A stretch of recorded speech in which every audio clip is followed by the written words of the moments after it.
Hello everyone, আসসালামু আলাইকুম। চলে আসলাম ভিলেজ লাইফ উইথ রাবুতে। আমি রাবু, নতুন দিনের আরও একটা নতুন ভিডিও নিয়ে। তো ভিডিও শুরুতে বলবো যে যেখান থেকে আমার ভিডিওটি দেখছেন প্লিজ ছোট্ট একটা লাইক দিয়ে পুরোটা ভিডিও কন্টিনিউ করবেন।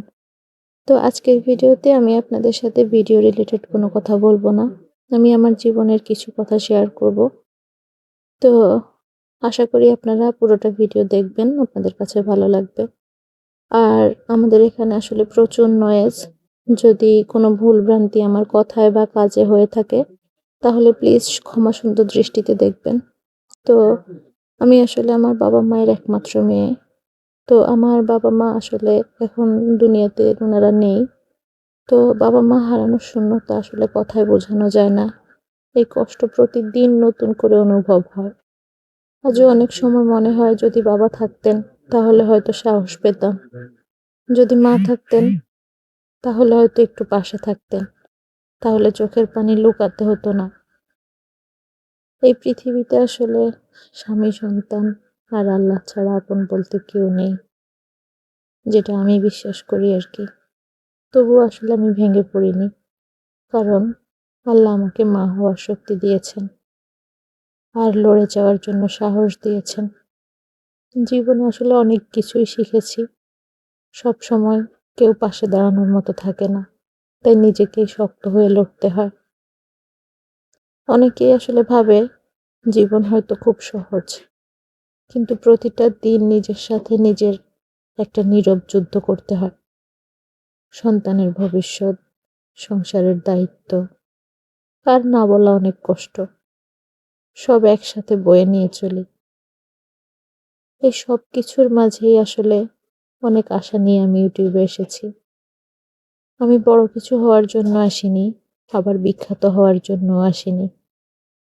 আমি এসেছি মূলত নিজের পায়ে দাঁড়ানোর জন্য। আমি চাই আমার সন্তানরা যেন একদিন গর্ব করে বলতে পারে, আমাদের মা হাল ছেড়ে দেয়নি। এই পথ সহজ নয়, অনেক অপেক্ষা আছে, অনেক কষ্ট আছে। তবুও আমি বিশ্বাস করি সৎ নিয়ত আর পরিশ্রম আল্লাহ কখনো নষ্ট করেন না। আমি আপনাদের কাছে করুণা চাই না, কেউ আমাকে দয়া করুক এটাও চাই না। আমি শুধু চাই আপনাদের দোয়া আর ভালোবাসা, আর আমার পাশে থাকার অনুভূতি। যদি আমার ভিডিও দেখে কারো মন একটু শান্ত হয়, যদি গ্রামের দৃশ্য কারো শৈশব মনে করিয়ে দেয়, তাহলে আসলে আমার পরিশ্রম সার্থক। আর আপনারা যদি আমার চ্যানেলটাকে ভালোবাসেন, বিশেষ করে আমাকে ভালোবেসে থাকেন, তাহলে আমি আশা করি ইনশাল্লাহ আমি এখান থেকেই কিছু একটা করতে পারবো।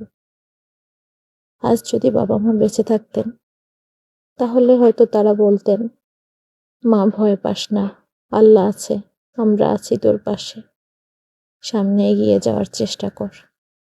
তো আমি এই বিশ্বাস নিয়েই সামনে এগিয়ে চলেছি। সবশেষে শুধু এটুকুই বলবো, আমার সন্তানদের জন্য হলেও, আমার সন্তানদের জন্য ভবিষ্যতের জন্য হলেও সবাই আমার জন্য দোয়া করবেন। আমি যেন আমার সন্তানদের জন্য কিছু একটা করতে পারি। আসলে দুনিয়াতে নিজের আপন, নিজে ছাড়া আর একমাত্র আল্লাহ ছাড়া কেউই নাই। তো আমরা সবাই আসলে একা পথ চলতে হবে আমাদের, এই বিশ্বাস আমাদের সবাইকে করতে হবে। তো এই কথা বলেই বিদায় নেব। ভিডিওটা আর বেশি লম্বা করব না, হয়তো আপনারা বিরক্ত হয়ে যাবেন। তো আশা করি এই বোনটাকে ভালোবেসে পাশে থাকবেন, ভালো থাকবেন, সুস্থ থাকবেন। আজকের মতো এখানে বিদায়। আল্লাহ হাফেজ, আসসালামু আলাইকুম।